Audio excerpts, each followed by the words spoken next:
வணக்கம், நான் முருகேஷ் கமல். இந்த வீடியோவில் ஹெச்டிபி ஃபைனான்சியல் சர்வீசஸ் ஐபிஓனுடைய ஃபுல் டீட்டெயிலாக பார்க்கலாம். ஹெச்டிபி ஃபைனான்சியல் சர்வீஸ் ஹெச்டிஎஃப்சி பேங்கினுடைய ஒரு wholly owned subsidiary. HDFC bank கிட்டத்தட்ட 94% ஸ்டேக் வச்சுருக்காங்க. ஆர்பிஐனுடைய கட்டாயத்தின் காரணத்தினால ஹெச்டிஎஃப்சி பேங்க் கொஞ்சம் ஸ்டேக்கை டைல்யூட் பண்ணுறாங்க. இந்த இஷ்யூ சைஸ்ன்னு பார்த்தோம்னா ஒரு 12,500 கோடி ரூபா இஷ்யூ சைஸ் டிஸ்கிரைப் பண்ணியிருக்காங்க. 10,000 கோடி ஆஃபர் ஃபார் சேல், அதாவது எக்ஸிஸ்டிங் ப்ரொமோட்டர்ஸ், அதாவது ஹெச்டிஎஃப்சி பேங்க் அவங்களுடைய ஸ்டேக்கை 10,000 கோடி ரூபாய்க்கு ப்ரொமோட்டர் வந்து ஒரு ப்ராஃபிட் புக்கிங் பண்ணுறாங்க அப்படிங்கிற மாதிரி வச்சுக்கலாம்.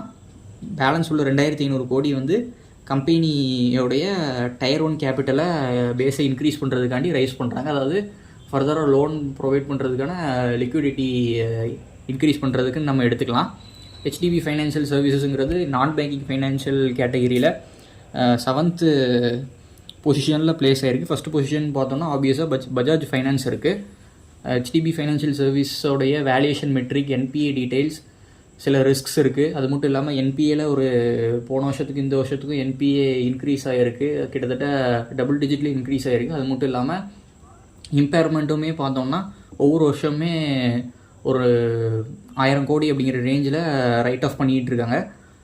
ஸோ இந்த ப்ரைஸில் ஹெச்டிபி ஃபைனான்சியல் சர்வீஸ் ஐபிஓவில் இன்வெஸ்ட் பண்ணலாமா, எந்த அளவுக்கு இன்வெஸ்ட் பண்ணோன்னா வேல்யூவேஷன் கரெக்டாக இருக்கும் அப்படிங்கிற மாதிரி, வேல்யூ பையாக இருக்கும் அப்படிங்கிற மாதிரி இந்த வீடியோவில் டீட்டெயில்டாக பார்க்கலாம். First HDB financial services 2007 HDFC பேங்கினால் ஒரு என்பிஎஃப்சியாக நிறுவப்பட்ட நிறுவனம். பிஸ்னஸ்ன்னு பார்த்தோம்னா என்டர்பிரைஸ் லெண்டிங், அதாவது business loan against property, gold loan, salaried personal loan கொடுத்துட்ருக்காங்க.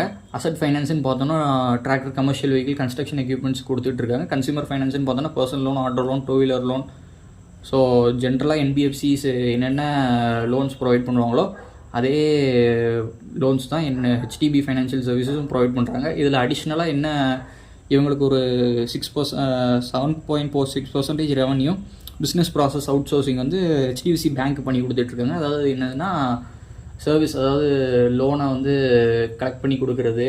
அது மட்டும் இல்லாமல் இன்சூரன்ஸ், ஹெச்டிஎஃப்சி லோன்ஸுக்கு மார்க்கெட் பண்ணுறது அப்படிங்கிற மாதிரி அந்த பிஸ்னஸுமே ஹெச்டிபி ஃபைனான்சியல் சர்வீசஸ் பண்ணி கொடுத்துக்கிட்டு இருக்காங்க.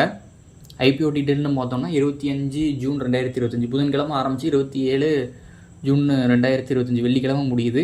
ஷேர் அலாட்மெண்ட்டுன்னு பார்த்தோம்னா மண்டே 30 நைட்டு வந்து நம்மளுக்கு தெரிஞ்சிடும் நம்ம அப்ளை பண்ணியிருந்தோம்னா ஷேர் கிடைக்குமா இல்லையான்னு. ரீஃபண்டுன்னு பார்த்தோம்னா ஜூலை 1 அதே டேட்டில் டிமேட் அக்கௌண்ட்டுக்குமே ஷேர் கிரெடிட் ஆயிரும். லிஸ்டிங் டேட்டுன்னு பார்த்தோம்னா ஜூலை 2 லிஸ்டிங் டேட்டுன்னு கொடுத்துருக்காங்க. இஷ்யூ ப்ரைஸ்ன்னு பார்த்தோம்னா 700 to 740 அப்படிங்கிற ரேஞ்சில் இருக்குது. புக் வேல்யூன்னு பார்த்தோம்னா கிட்டத்தட்ட 190 ரூபீஸ் கிட்டே இருக்குது. ஸோ அதை லேட்டர் ஸ்லைட்ஸில் பார்க்கலாம். மார்க்கெட் லாட்டுன்னு பார்த்தோம்னா 20 shares per lot. So minimum retail ஒரு லாட் அப்ளை பண்ணோம்னா 14,800 ரூபீஸ் இருக்கணும்.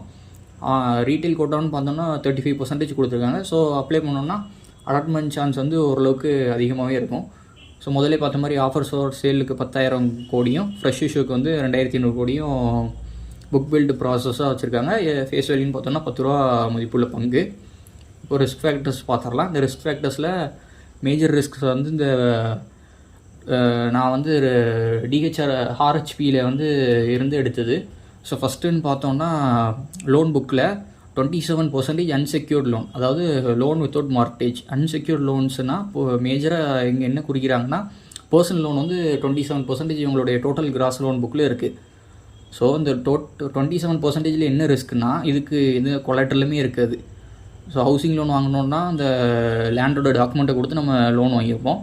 பட் பர்சனல் லோனுக்குன்னு பார்த்தோம்னா மேஜராக எந்த இதையுமே மார்ட்டேஜுமே பிளட்ஜாக வாங்க மாட்டாங்க. ஸோ மெஜாரிட்டியாக சேலரி ஸ்லிப்பை பேஸ் பண்ணி தான் கொடுத்துருப்பாங்க.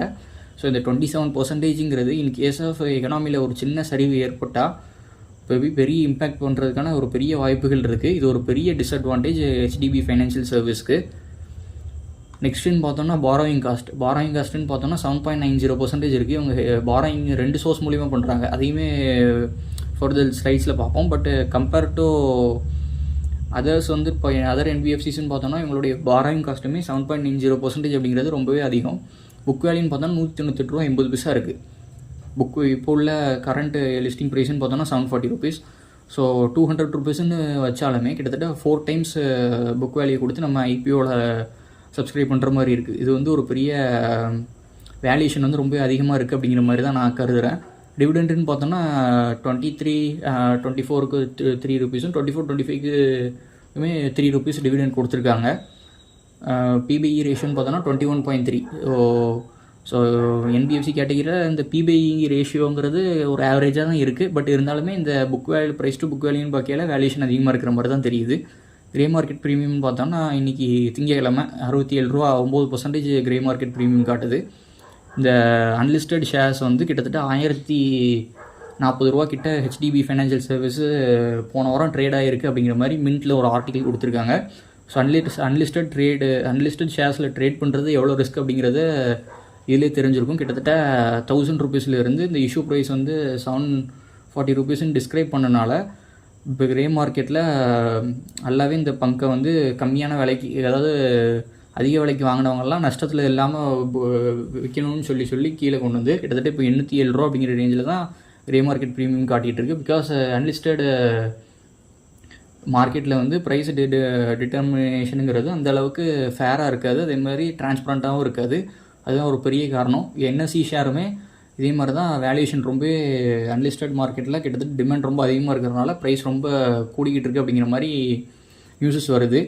ஸோ ஹெச்டிபி ஃபைனான்ஷியல் சர்வீசஸ் வந்து இன்வெஸ்டர்ஸுக்கு அன்லிஸ்டட் ஷேர்ஸ் வாங்குறது எவ்வளோ ரிஸ்க்கானது அப்படிங்கிறத எடுத்து காட்டியிருக்கு.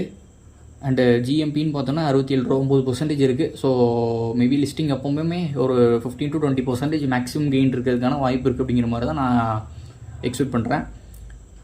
போஸ்ட் ஐபிஓன்னு ஹோல்டிங்னு பார்த்தோன்னா ஹெச்டிஎஃப்சி பேங்க் கையில் 74.19% இருக்கும். ஸோ நம்ம ஹெச்டிஎஃப்சி பேங்க்கை ஹோல்ட் பண்ணாலே, ஹெச்டிஎஃப்சி பேங்க் ஷேரை ஹோல்ட் பண்ணாலே இன்டெரக்டாக ஹெச்டிபி ஃபைனான்ஷியல் ஷேருமே நம்ம கையில் இருக்கும். பிகாஸ் 74.19% போஸ்ட் ஐபிஓக்கு அப்புறமே ஹெச்டிஎஃப்சி பேங்க் வச்சுருக்காங்க. ஸோ ஹெச்டிபி ஃபைனான்ஷியல் வேல்யூஷன் எனக்கு அதிகமாக இருக்கிற மாதிரி தெரியுது. ஸோ அதனால் ஹெச்டிபியோடைய ப்ரைஸ் டு புக் வேல்யூ எவ்வளோ இருக்குன்னு பார்த்தா 3 times இருக்குது. ஸோ இது 4 times, இது 3 times. புக் வேல்யூன்னு பார்த்தா 677 இருக்குது. சிஎம்பின்னு பார்த்தோன்னா 1948 இருக்குது. So compare to HDB financial service ஒரு நான் பேங்கிங் கேட்டகரி ஸ்டாக்கை வாங்குறது பதிலாக ஒரு நிஃப்டி 50 உள்ள large cap India's largest private sector பேங்க்கையும் வாங்கிட்டு போயிடலாம் இந்த வேல்யூஷனுக்கு. நம்மக்கிட்ட இந்த 74.19% ஹெச்டிஎஃப்சி பேங்க்கில் இருக்கிறனால ஹெச்டிபி ஃபைனான்ஷியல் சர்வீஸ் ஷேர் நம்ம கையில் வந்துடும். ஸோ இது வந்து இப்போ ஹெச்டிஎஃப்சி பிஇ ரேஷியோன்னு பார்த்தோம்னாலுமே 21 இருக்குது. ஸோ ஹெச்டிபி ஃபைனான்ஷியல் சர்வீஸுக்கு ஹெச்டிஎஃப்சி பேங்க் வந்து ஒரு நல்ல வேல்யூஷனில் இருக்குது அப்படிங்கிற மாதிரி தான் என்னுடைய கருத்து. ஸோ ஸோ இந்த என்பிஏ அண்டு பிஎன்எல் பார்த்தோம்னாலுமே நம்மளுக்கு ஒரு ஐடியா கிடச்சிடும் ஹெச்டிபி ஃபைனான்ஷியலில் எவ்வளோ ரிஸ்க் இருக்குது அப்படிங்கிறது. ஸோ லோன்ஸுன்னு பார்த்தோம்னா மார்டேஜ் பேக்ட் லோன்ஸ், அதாவது லேண்டு, பில்டிங்கு, அசட்ஸு, வெஹிக்கிள் அந்த மாதிரி வச்சுருக்கிறது பார்த்தோம்னா அந்த மாதிரி லோன்ஸ் பார்த்தோம்னா 23%. அதர் அசட்ஸ் அது வந்து ஒரு 45.86%. பர்சனல் லோன்ஸ் நான் சொன்னேன் இல்லையா அன்செக்யூர்ட் லோன்ஸுன்னு சொல்கிறாங்கன்னு 27% இருக்குது. இது வந்து மில்லியன்ஸில் இருக்குது. ஸோ அதனால் 28,845 crore லோன் புக் பார்த்தோம்னா பர்சனல் லோன் கொடுத்துருக்காங்க. ஸோ இது வந்து ரொம்பவே ரிஸ்க்கான ஒரு கேட்டகரி. கிராஸ் லோன்னு பார்த்தோம்னா 10,68,775 மில்லியன், அப்போ 1,68,077 கோடி ரூபா கிராஸ் லோன் புக்கில் இருக்குது. ஸோ செக்யூர்டுன்னு பார்த்தோம்னா 78,032 ஆகும். அன்செக்யூர்டுன்னு பார்த்தோம்னா 28,845 கோடி அப்படிங்கிற மாதிரி இருக்குது. ஸோ இந்த பர்சனல் லோன் அப்படிங்கிறதுக்காக எந்த ஒரு செக்யூரிட்டியுமே இல்லாதனால இதுக்கு வந்து இன்ட்ரெஸ்ட்டுமே நிறைய கலெக்ட் பண்ணுவாங்க, 14%, 15% அப்படிங்கிற மாதிரி. பட் அதே சமயம் இதுக்கு ரிஸ்க்குமே நிறைய ஹெச்டிபி ஃபைனான்ஷியல் சர்வீஸ் பேர் பண்ணுற மாதிரி இருக்கும். ஸ்டேஜ் 2 லோன், அதாவது என்பிஏலேயே ஸ்டேஜ் 1, ஸ்டேஜ் 2, ஸ்டேஜ் 3 அப்படிங்கிற மாதிரி கேட்டகரைஸ் பண்ணுவாங்க. ஸோ இதில் ஸ்டேஜ் 3ல் எவ்வளோ அமௌண்ட் இருக்குது அப்படின்னு பார்த்தோம்னா 2,413 கோடி, கிட்டத்தட்ட 1,411 கோடியிலிருந்து 2,413 கோடியை 2015 31 மார்ச் அப்போ இன்க்ரீஸ் ஆகிருக்கு. Net stage cross stage 3 loan, net stage 3 லோன்னு டிஃபைன் பண்ணியிருக்காங்க. அது ஒரு 1,063 கோடி ரூபாயாக இருக்குது. ப்ரொவிஷன் கவரேஜ் ரேஷியோன்னு பார்த்தோம்னா ரொம்பவே கம்மியாக இருக்குது, 55.95%. பேங்க்லன்னு பார்த்தோம்னா நார்மலாகவே 80க்கு மேலே தான் இருக்கும் ப்ரொவிஷன் கவரேஜ் ரேஷியோ. பட் என்பிஎஃப்சியை பொறுத்த வரைக்குமே ஒரு 70% இருந்தால் மாடரேட், பட் இங்கே ரொம்பவே கம்மியாக இருக்கிறத நான் பார்க்குறேன். இம்பேர்மெண்ட்டுனா ரைட் ஆஃப் பண்ணியிருக்காங்க. கிட்டத்தட்ட 2,113 கோடி, 1,067 கோடியிலேருந்து 2,113 கோடி இம்பேர் பண்ணியிருக்காங்க. ஸோ இது வந்து பெரிய லெவலில் FY25 ப்ராஃபிட்டை கம்மி பண்ணியிருக்கோம். அதை அடுத்த ஸ்லைடில் பார்க்கலாம். கிராஸ் என்பின்னு பார்த்தோன்னா 2.26% ஆகும். Net NP 0.99%. கிராஸ் என்பி அமௌண்ட்டுன்னு பார்த்தோன்னா 2413 crore ஆகும். நெட் என்பி 1036 crore இருக்குது. ROEன்னு பார்த்தோன்னா டீசெண்டாக இருக்குது, 14.72%. அண்ட் ROIன்னு பார்த்தோன்னா 2.16% இருக்குது. பாரோயிங் காஸ்ட் அதிகமாக இருக்குதுன்னு சொன்னேன் இல்லையா. ஸோ பாரோயிங் வந்து டெப்ட் செக்யூரிட்டிஸில் ஒரு 87,397 கோடியும், HDFC பேங்க் இவங்களுடைய ப்ரொமோட்டர் கிட்ட ஒரு 6,681 கோடியும் பாரோ பண்ணியிருக்காங்க. ஸோ இதுவுமே பாரோயிங் காஸ்ட்டுமே பார்த்தோம்னா 8% 7.90%. நம்ம பேங்க்கில் போய் FD போட்டோம்னா எவ்வளோ கிடைக்குமோ அதோட ஒரு 0.4% கூட இருக்குது இவங்களுக்கு. இது மேலே இவங்க மார்ஜின் வச்சு லோன் ப்ரொவைட் பண்ணாங்கன்னா எத்தனை பர்சன்டேஜுக்கு ப்ரொவைட் பண்ணி இவங்களுடைய எக்ஸ்பென்சஸ் எல்லாம் போக, ஃபைனான்ஸ் காஸ்ட்லாம் போக இவங்க எவ்வளோ ப்ராஃபிட் ஏர்ன் பண்ணணும், அதனால தான் அப்படிங்கிற மாதிரி பார்த்துக்கணும். ஸோ அதனால தான் இவங்க பர்சனல் லோனு வந்து ரொம்பவே ஃபோக்கஸ் பண்ணியிருக்காங்க. பிகாஸ் அதில் ஈஸியாக 14 to 15% இன்ட்ரெஸ்ட் சார்ஜ் பண்ணலாம். இது வந்து ஒரு பெரிய ரிஸ்க். இந்த ரிஸ்க்கை கருத்தில் கொண்டு நம்ம இன்வெஸ்ட்மெண்ட் டிசிஷனை வந்து மேற்கொள்ளணும். ஷேர் ஹோல்டிங் பேட்டர்ன் பார்த்தோம்னா இது post IPO share holding pattern கிட்டத்தட்ட 94% HDFC பேங்க் கையிலையும் ஒரு 6% மிச்ச இன்வெஸ்டர் கையிலையும் இருக்குது. போஸ்ட் ஷேர் ஹோல்டிங் பேட்டர்னு பார்த்தோன்னா ஒரு 74%, கிட்டத்தட்ட ஒரு 20% ஷேரை வந்து டைல்யூட் பண்ணுறாங்க HDFC ப்ரொமோட்டர்ஸ். ஃபைனான்ஷியல்ஸில் நிறையவே முக்கியமான விஷயங்கள் கவனிக்க வேண்டியிருக்கு. ஃபஸ்ட்டு இவங்களுடைய ரெவன்யூ ஃப்ரம் ஆப்ரேஷன்ஸை பார்த்துருவோம். இன்ட்ரெஸ்ட் இன்கம் வந்து மேஜராக கான்ட்ரிபியூட் பண்ணுது, கிட்டத்தட்ட 13,835 கோடி. அண்டு சர்வீஸ் இன்கம் ஃபஸ்ட்டு இதிலே பார்த்தோம் இல்லையா, BPO சர்வீஸ் பண்ணுறாங்கன்னு, அதில் ஒரு 1,616 கோடியும். ஃபைனான்ஷியல் சார்ஜஸ் இந்த லோனு இஷ்யூ பண்ணுறதுக்கான ப்ராசஸிங் ஃபீ அது இதுன்னு போட்டு அதுக்கு ஒரு 1,192 கோடி, கிட்டத்தட்ட 16,300 கோடி ரூபா ரெவன்யூ பண்ணியிருக்காங்க. எக்ஸ்பென்சஸ் அப்படின்னு பார்த்தோம்னா 13,372 கோடி ரூபா. இதில் ஃபைனான்ஸ் காஸ்ட்டுன்னு பார்த்தோம்னா 6,390 கோடி ரூபா. நெக்ஸ்ட்டு ஒரு பெரிய எக்ஸ்பென்ஸுன்னு பார்த்தோம்னா இம்பேர்மெண்ட்டுன்னு பார்த்தோம்னா 2,113 கோடி ரூபா இம்பேர்மெண்ட் லாஸ் பண்ணியிருக்காங்க. போன இதுக்குன்னு பார்த்தோம்னா 1,067 கோடி ரூபாலேருந்து கிட்டத்தட்ட 2,113 கோடி ரூபா. மேபி இந்த IPO வர்றான் அப்படிங்கிறதுக்காண்டி எக்ஸ்ட்ராவாக NPA வந்து நல்லாவே டிக்ரீஸ் பண்ணியிருக்காங்களா என்னன்னு தெரியலை. பட்டு FY23லையுமே 1000 கோடிக்கு மேலே தான் இருக்குது. FY23ல் பார்த்தோம்னா 1,330, FY24ல் 1,067 அண்ட் FY25ல் 2,313, கிட்டத்தட்ட அப்படியே 1000லேருந்து 2000 கிட்டத்தட்ட டபுள் ஆகிருக்கு.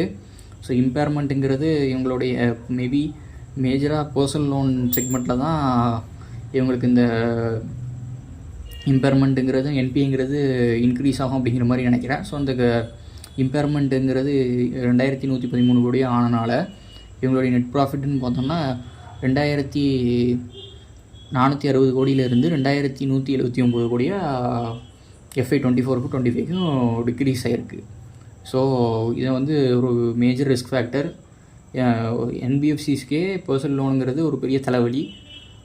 இவங்களுக்கு வந்து ரொம்ப ஓவர் எக்ஸ்போஷர் இருக்குது அப்படிங்கிற மாதிரி தான் நான் கருதுகிறேன். ஏர்னிங் பர் ஷேருமே 31 ரூபாவில் FY24லேருந்து 27.40 குறைஞ்சிருச்சு. ஸோ இதெல்லாம் கருத்தில் கொண்டு தான் நான் சொன்னேன் HDB ஃபைனான்ஷியல் சர்வீஸில் NBFCக்கே இருக்கக்கூடிய ரிஸ்க்லேயே அதிகமாக இருக்குது அப்படிங்கிற மாதிரி. கேஷ் ஃப்ளோன்னு பார்த்தோம்னா ஒரு 950 கோடி ரூபா ஃப்ரீ கேஷ் ஃப்ளோவாக இருக்குது. இவங்களுடைய அசட் அண்டர் மேனேஜ்மெண்ட்டுன்னு பார்த்தோம்னா இயர் ஆன் இயர் ஒரு அசட் அண்டர் மேனேஜ்மெண்ட் 18% growth இருக்குது. நெட் இன்ட்ரெஸ்ட் மார்ஜின் பார்த்தோன்னா 7.50% இருக்குது. கிராஸ் லோனுன்னு பார்த்தோன்னா அதாவது டோட்டல் லோன் எவ்வளோ ப்ரொவைட் பண்ணியிருக்காங்கன்னா 1,72,061 கோடி ரூபாயாக காட்டியிருக்காங்க. இப்போ இதுலேயுமே NPA சைடு வருவோம். NPA FY23, 24, 25 FY24 and 25 compare பண்ணியில் 1.90%லேருந்து 2.26% இன்க்ரீஸ் இருக்குது. அதாவது FY24ல் 1,171 கோடியாக இருந்த GNPA 2,413 கோடி ரூபாய் இன்க்ரீஸ் ஆகிருக்கு. அதாவது அது எத்தனை பர்சன்டேஜ்னு பார்த்தோன்னா கிட்டத்தட்ட 41%, 202 கோடி ரூபா. ஓகே, கிராஸ் NPA தான் இன்க்ரீஸ் ஆகிருக்குன்னு பார்த்தோன்னா நெட் NPA 567 கோடி ரூபாவில் FY24லேருந்து FY25ல் 1063 கோடி ரூபா, கிட்டத்தட்ட 88%, 424 கோடி ரூபா நெட் என்பி இன்க்ரீஸ் ஆகிருக்கு. மேபி ஐபிஓ வர்றோம் அப்படிங்கிற காரணத்துக்காக நிறைய ஸ்டேஜ் 2ல் உள்ள என்பிஎஸ் எல்லாம் ஸ்டேஜ் டிக்கு கொண்டு வந்து ரைட் ஆஃப் பண்ணிட்டாங்களா அப்படிங்கிறது என்னன்னு தெரியலை. ஸோ இது ஒரு மேஜர் நெகட்டிவாக தான் நான் கருதுகிறேன்.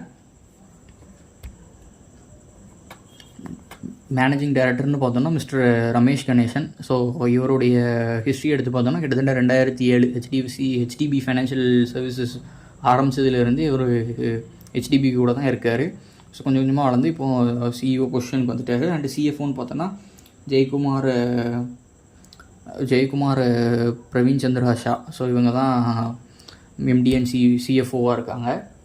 அண்டு புக் வேல்யூன்னு பார்த்தோம்னாலுமே 200 ரூபா. நான் முன்னாடியே சொன்ன மாதிரி இந்த ஐபிஓ அவாய்ட் பண்ணுறதுக்கு முக்கியமான காரணங்கள் என்பிஏ வந்து கான்ஸ்டண்ட்டாக இன்க்ரீஸ் ஆகிட்டு இருக்குது. அன்செக்யூர்ட் லோன், அதாவது பர்சனல் லோனில் ஓவர் எக்ஸ்போஷர் வச்சுருக்காங்க. வேல்யூஷன் வந்து ரொம்பவே அதிகமாக இருக்குது. இந்த வேல்யூஷனுக்கு ஹெச்டிஎஃப்சி பேங்க்கையே நம்ம கன்சிடர் பண்ணிக்கலாம்.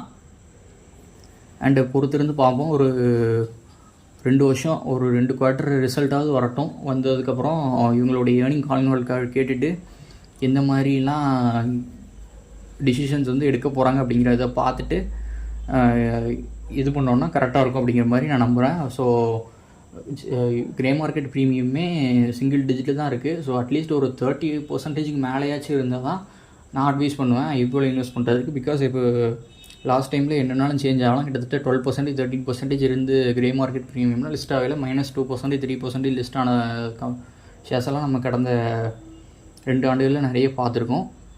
ஸோ இதுதான் என்னுடைய ஒப்பீனியன் ஹெச்டிபி ஃபைனான்ஷியல் சர்வீஸை பொறுத்த வரைக்கும். இதுதான் நான் ஆர்ஹெச்பியிலேருந்து எடுத்த டீட்டெயில்ஸ். இந்த டேட்டாலாம் உங்களுக்கு யூஸ்ஃபுல்லாக இருக்கும்னு நான் நம்புகிறேன்.